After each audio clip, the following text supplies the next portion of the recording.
Hi folks, so this is our week 9 agenda, and this slideshow is going to go over the topic for this week, the assignments that are due this week. I'm going to talk a little bit about grades since we're more than halfway through the class, and I'm also going to give you some pointers about the group project and the paper. So our topic this week is thinking, language, and intelligence, and I've included quotes on every single slide, so I hope you will read them. The quote on this slide says, "Intelligence is the ability to adapt to change," and that's by Stephen Hawking. So as you read through chapter 9, you'll find that even though there's a lot of different definitions of intelligence, the common denominator is that most theorists believe that people who are intelligent adapt. Okay, so I'm giving you a breakdown of what is in this chapter. You'll learn a little bit about thinking, a little bit about language, also how intelligence is measured, and finally the genetic and environmental influences on intelligence. Grades don't measure intelligence, and age doesn't define maturity. All right, so this week you have 3 ways to earn points. The first way is by participating in the discussion. You earn up to 5 points for participating in the discussion. So you're going to make your initial post by Wednesday and respond to 2 peers by Friday.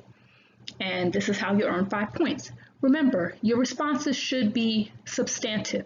So in other words, think of it as a chance to teach the class something. Both your initial post and your response to peers, you're adding something new to the conversation. You're sharing ideas, thoughts, information you gleaned from reading the textbook or watching the videos, but you're going beyond just your opinion. All right, you'll notice that in previous weeks you earned 10 points for participating in the class discussion, but from here on out, you pretty much just earned 5 points. So, pay attention to those small details. The next way to earn points is by participating in the online Macmillan platform Achieve. Now, these assignments are completed solo, and you have to log into Macmillan, and you'll have 5 assignments. You'll complete those 5 assignments, and then when you're done, that's step 1. Step 2 is you log into Canvas, and you click on Submit Assignment, and you answer a quick reflection. So tell me what you liked about the Achieve assignment this week, what you disliked, what did you learn, how many of the assignments were you able to complete, and by doing this, you'll earn 10 points. So that's 15 points for this week. The last way to earn points is by completing your 3rd leg of the paper. And this is an outline. It's called P3. Now, this assignment is technically not due until next week, but I'm including it this week because on the schedule, originally you were supposed to turn it in this week. I'm not making it due until next week because I want you to have time to get feedback on your annotated bibliography, but it's up to you whether you do it this week or next week.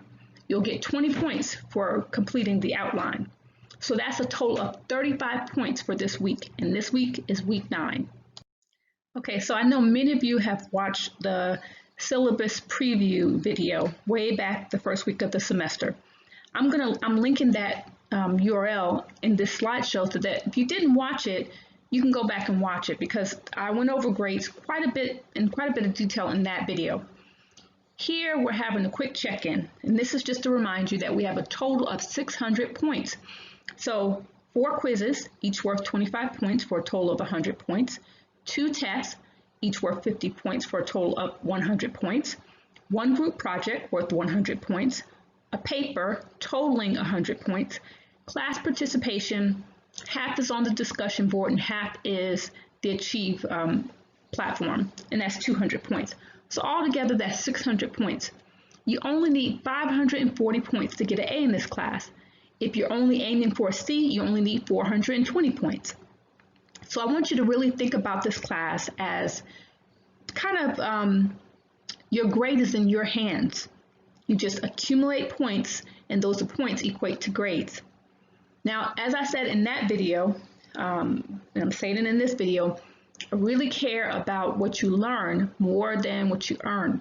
All right, so I am here to help you understand concepts, to get you to think differently about psychology and topics that psychologists study.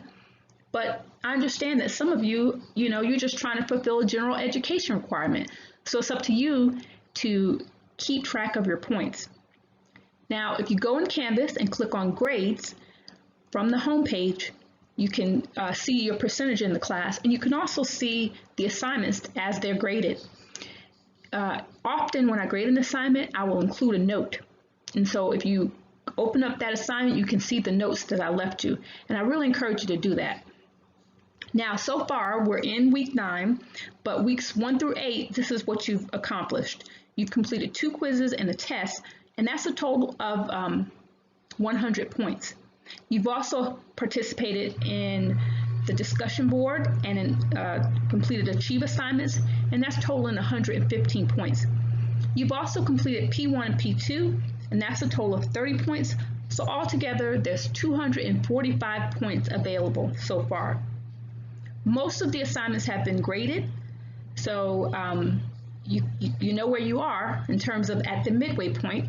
But P2 I'm working on right now, and hopefully I'll have it done by the end of this week. So just a reminder, the grade you earn in this class is determined by the number of points you earn, and it's really just that simple. All right, the group project. So this group project presents you with an opportunity to work on your interpersonal and intrapersonal intelligence. And as you're reading through chapter 9, you'll learn about these 2 types of intelligence. So interpersonal skills are skills of dealing with other people. This goes hand in hand, or also called emotional intelligence or social intelligence. And the intrapersonal intelligence is your skill with understanding yourself, managing your own thoughts, feelings, emotions, and your inner dialogue. So when you're working with this group project, quite frankly, you're forced to get out of your comfort zone if you're not a people person. And if you are a people person, you're still kind of forced to interact with other people who may or may not be your cup of tea. So what I'm going to say is this. I know how hard it is to work on a group project. I've had group projects in undergrad, and I have to work with others now as a faculty member. And sometimes it can be, the task can be daunting or it can be frustrating, but once you get on the same page, there's this thing called synergy.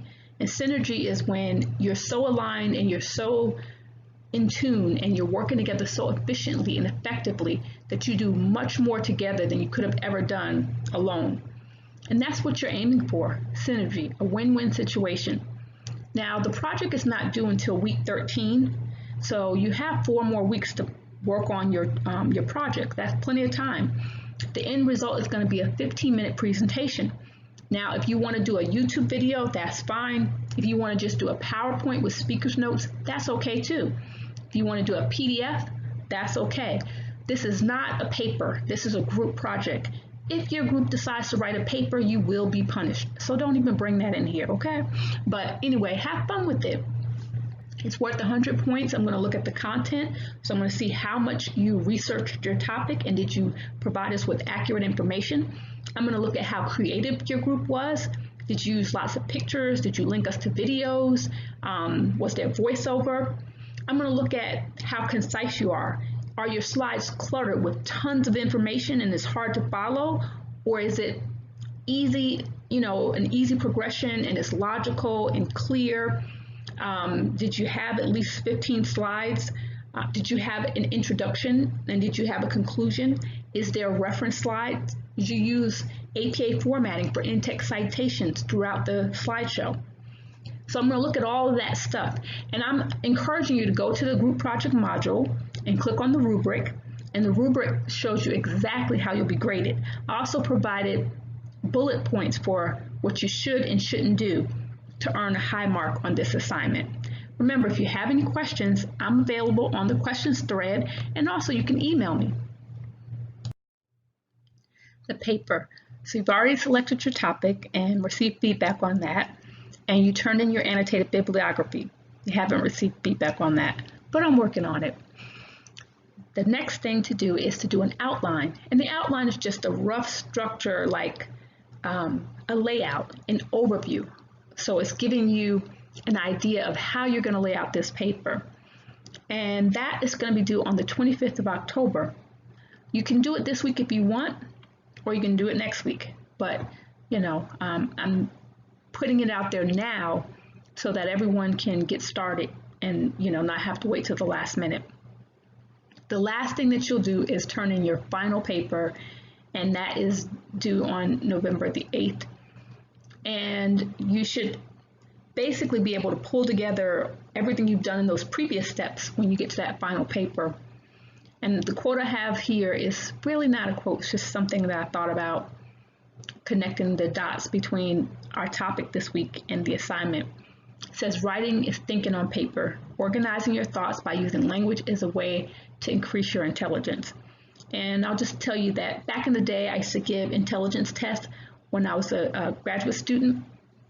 And I used to give the Wechsler Adult Intelligence Scale, the WAIS. And this WAIS, there's subscales. So you can get a composite score. You can get your overall score of how intelligent you are compared to other people. But you can also get there's subtests. So you can get like how smart you are with words, how smart you are with numbers, how smart you are with like spatial awareness, reasoning, things like that. So there's a portion of the test that is devoted strictly to your use of language. And a lot of people argue that thinking and language are connected, right? They go hand in hand.